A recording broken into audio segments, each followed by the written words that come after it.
ভিডিওটি শেয়ার করে দিন, কাজে লাগবে। জমির গুরুত্বপূর্ণ কাগজপত্রগুলো কোন অফিসে পাবেন, দালাল ছাড়া কিভাবে এই কাগজপত্রগুলো সংগ্রহ করবেন। কারণ হচ্ছে আপনার এই কাগজপত্রগুলো ছাড়া আপনি আপনার কোনো সম্পত্তি হস্তান্তর করতে পারবেন না।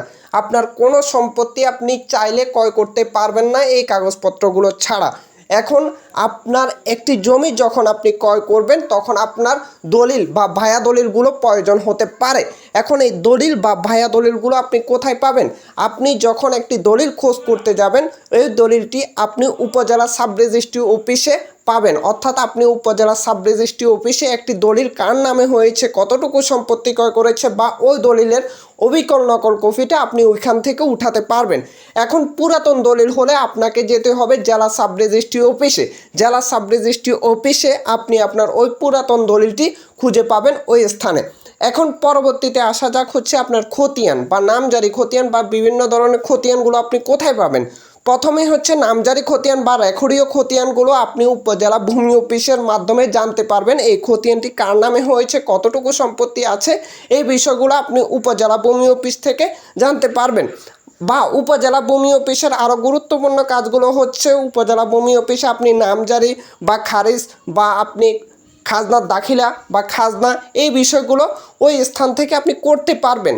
তারপরে হচ্ছে আপনি যে রেকর্ডীয় খতিয়ানগুলো আছে, এসএ খতিয়ান, সিএস খতিয়ান, বিএস খতিয়ান, এই খতিয়ানগুলো সার্টিফাইড কপি কোথায় থেকে উঠাতে হবে? এই খতিয়ানগুলো সার্টিফাইড কপি আপনি জেলা রেকর্ড রুম থেকে উঠাতে পারবেন। অর্থাৎ আপনার যত ধরনের খতিয়ান রয়েছে এই সব ধরনের খতিয়ান আপনি জেলা রেকর্ড রুমে পাবেন। এরপর হচ্ছে জমির নকশা। একটি নকশা একটি জমির প্রতিচ্ছবি। একটি নকশা ছাড়া একটি জমি সঠিকভাবে পরিমাপ করা যায় না। এখন এই নকশাটি আপনি কোথায় পাবেন? এই নকশাটি আপনি জেলা রেকর্ড রুম থেকেও উত্তোলন করতে পারবেন চাইলে, এবং কি আপনি সেটেলমেন্ট অফিস থেকেও এই নকশাটা সংগ্রহ করতে পারবেন। জমির এই ডকুমেন্টগুলো, এই কাগজপত্রগুলো যখন আপনি এই অফিসে নিজে সরাসরি গিয়ে যখন এগুলো উত্তোলন করবেন তখন কোনো দালালের প্রয়োজন হবে না।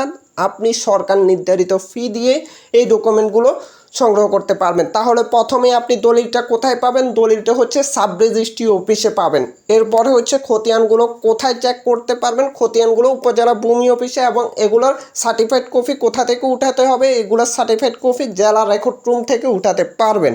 এরপরে হচ্ছে নকশাটা কোথায় পাবেন? নকশাটা জেলা রেকর্ড রুম থেকেও দেয়, এবং কি আপনি সেটেলমেন্ট অফিস থেকেও সংগ্রহ করতে পারবেন। এইভাবে যদি আপনার ডকুমেন্টগুলো আপনি সংগ্রহ করেন তাহলে আপনার কোনো হয়রানির শিকার হতে হবে না।